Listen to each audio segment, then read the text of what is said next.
Today I'm visiting my friend Clark at the INRugCO studio and gift shop in Mishawaka, Indiana. Come on in, man. Clark's family has owned and operated this store for several years, but recently he just moved back from out west and is bringing the outdoor lifestyle to the Michiana area. Considering his knowledge of the gear and that he does outdoor sports himself, he is the perfect person in this area to ask about winter layering. Hey everybody, we're here today with Clark, and he's going to be talking to us about base layers and what to wear for winter clothing when you're outside doing winter activities. Hey guys, today we're going to talk about winter layering. I think most people think when you're talking about riding a mountain bike in the winter, cross-country skiing, fat biking, or just winter hiking or jogging, that people are out there and they're freezing. Quite the contrary, most of the time we're plenty warm and we are actually perspiring quite a lot. So we're going to talk about some tips and hints on how to remain comfortable, warm, and dry while you're out there this winter. So one of the overall themes with winter layering is that I'm going to recommend avoiding cotton in everything that you wear.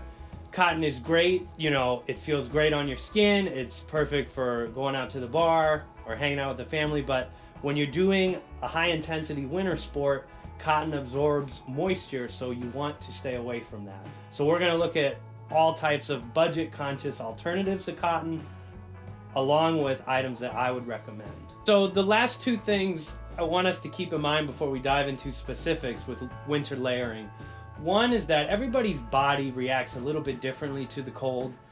So something I recommend today, maybe it'll be a little too warm for you, or maybe it won't be warm enough. You have to spend a little bit of time outside to get a feel for what's going to work best for you, because no one's going to know how you react to the cold better than yourself. The other thing you want to keep in mind is that winter layering is very dynamic, meaning what you wear in the parking lot when you get out of your car may not be the same exact thing that you're wearing 5 minutes into the trail or a half hour into it. So don't think of your clothing as set in stone. You're always going to be adjusting zippers, maybe pulling a jacket off. That's just all a part of the process. As you're listening to your body and you're feeling, all your sweat, you want to pay attention to everything.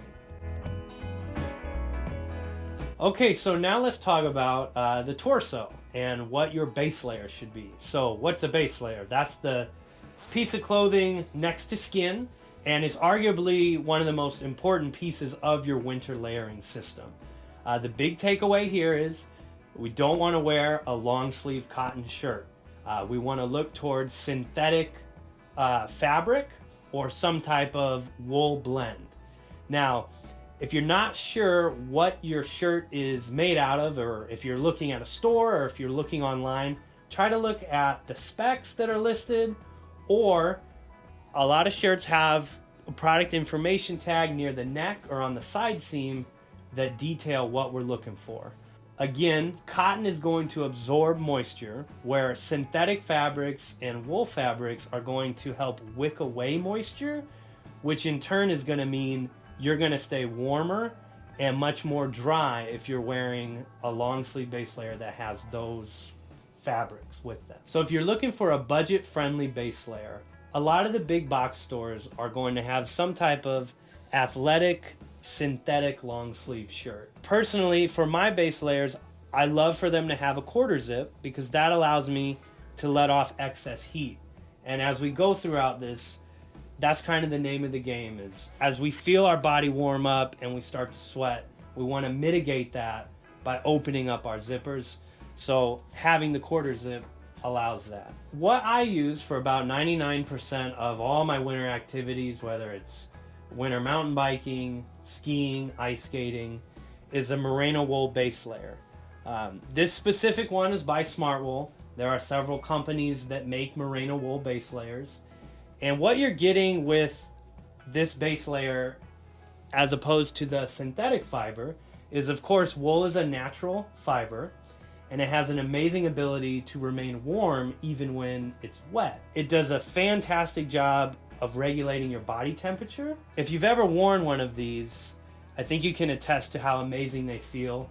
They're not itchy like the old school wool sweaters we all had as kids. This is some of the best technology for cold weather activities. I love these with the quarter zip, and they actually go a little bit deeper which is really great because when you're pushing it and you're really sweating, you can do a lot of venting. We figured out that our base layer is going to be either a synthetic or some type of merino wool. Once we have our base layer set, the great question is, what do we wear for our next outer layer?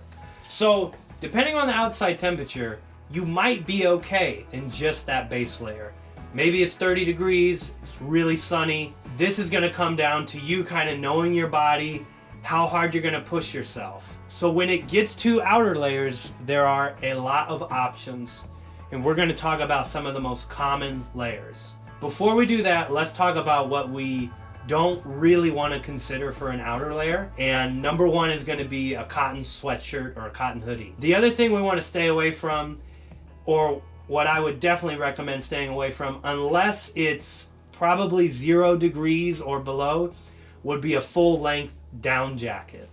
They're just going to be too warm and they don't offer you a lot of versatility. And finally, what we want to avoid is kind of like a combination jacket. Think of the snow jackets we had as kids, where they were kind of water resistant, they had insulation, and they were like a big zip jacket with a big hood. Those are great when you just need one jacket to accomplish everything, but in a winter layering scenario, they're just not versatile enough. Alright, so you've got your base layer, and now you're trying to choose a mid layer. Let me show you a couple examples of layers that I really like.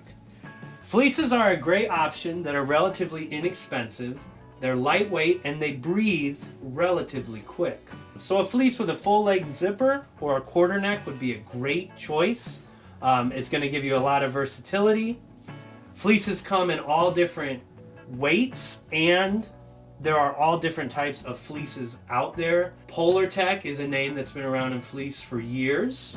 And then a lot of companies have their own proprietary fleece. And again, if you have any specific questions about specific jackets, drop a comment below and we can kind of get into the nitty-gritty details. All right, so another really common option for a mid-layer would be a down or a synthetic vest.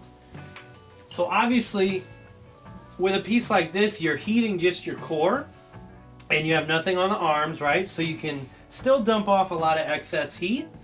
This is a great option. I see probably the majority of fat bike riders I see, and a lot of cross-country skiers tend to gravitate towards a down or a synthetic vest.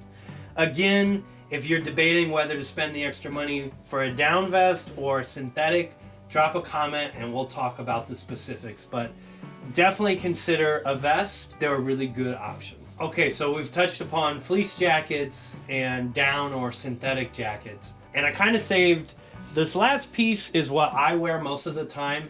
And I just kind of refer to this as a hybrid jacket. And what you're seeing is this has a synthetic torso. So in a lot of ways, it's similar to like a vest, but then it has coverage on the arms. And this is kind of a soft shell material, which is like a stretchy, water-resistant material. And this has brushed fleece on the inside. And so what I like about this jacket, again, I have the zipper. I have that extra bit of warmth in my torso, keeping my core warm, but I still have protection on the arms. Now, if I'm really pushing it, sometimes I have to completely take this layer off. And this goes back to what we talked about earlier. Layering's very dynamic. You don't want to wait until 20 minutes in the trail and you're like totally saturated.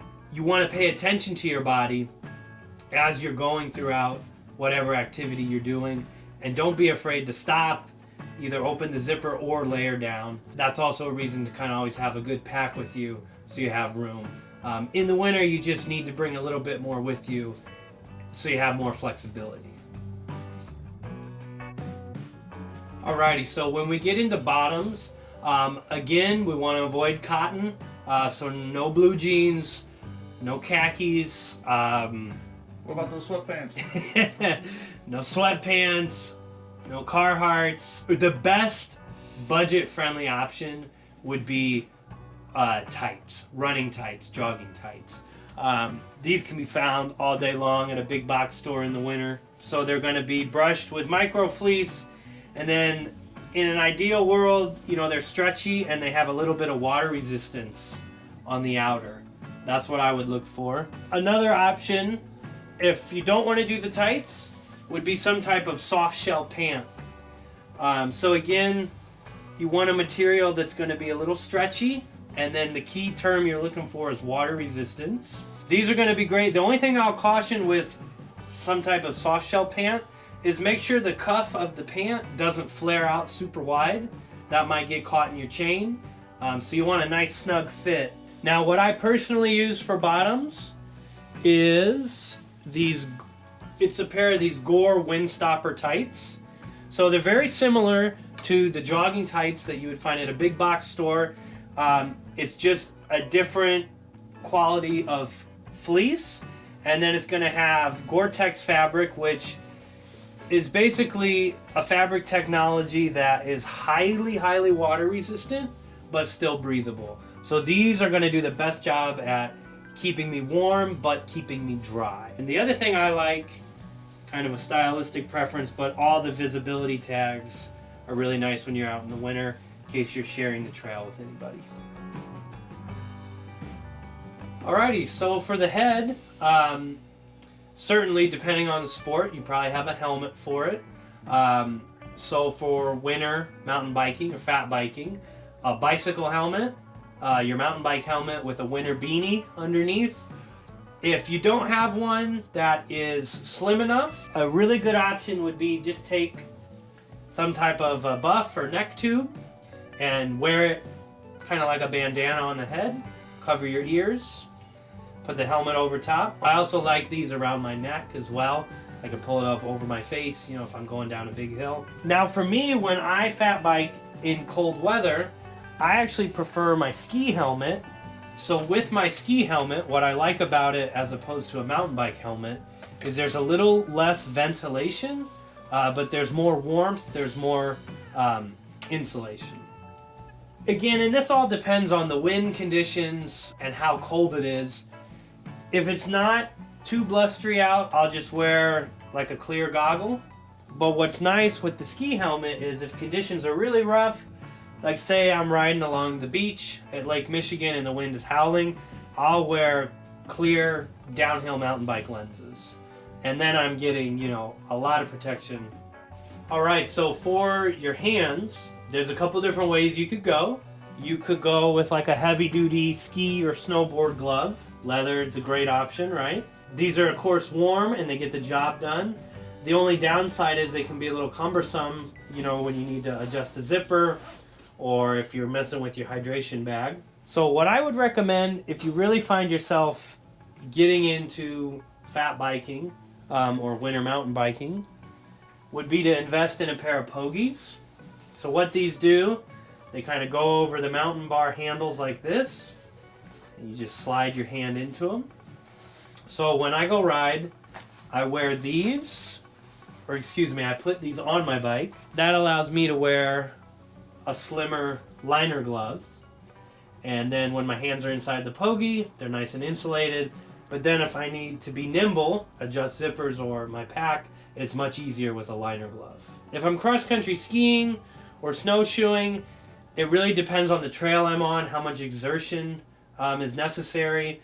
Sometimes I'll alternate, you know, I might start the trail with these on, but as I warm up, maybe the sun comes out, maybe I transition from the forest to a meadow, and I'm really starting to sweat, then I might switch out and put these liners on. Ultimately, it's really nice to kind of have two options.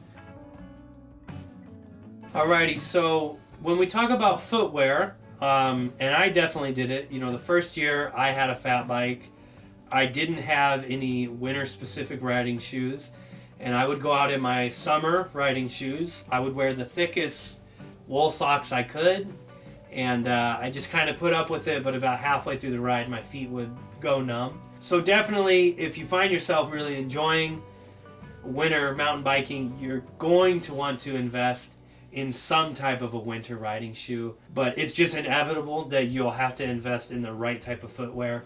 And it's the same, you know, if you're cross-country skiing, You're gonna need cross-country ski boots. If you're snowboarding, you need snowboard boots. All right, so when we talk winter socks, there are lots of options out there. I like to use Smart Wool or Darn Tough. And again, with the socks, it goes back to knowing your body, specifically, you know, your extremities. Even with my fat bike specific footwear, my feet still tend to get pretty cold.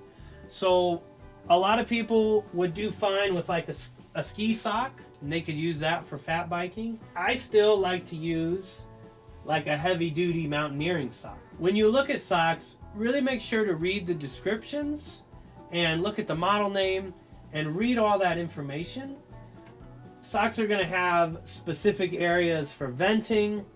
Other socks are going to be kind of like an all-around traditional warm sock. As long as you stick with a high merino wool, your sock is going to breathe and manage your moisture pretty well. But again, drop a comment below if you're stuck between a couple pairs of socks. But stick with merino wool and you should be pretty toasty. Alrighty guys, we talked about a lot of different layering options today, and I know it can be a bit overwhelming if you're shopping for yourself, trying to figure out all this stuff. So please, if you have any questions, drop a comment below.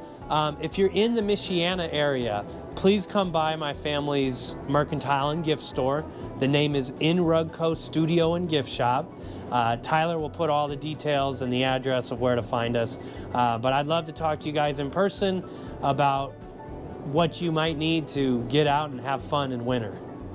Hey everybody, thanks for watching. Check out some of these other videos. I'll see you next time.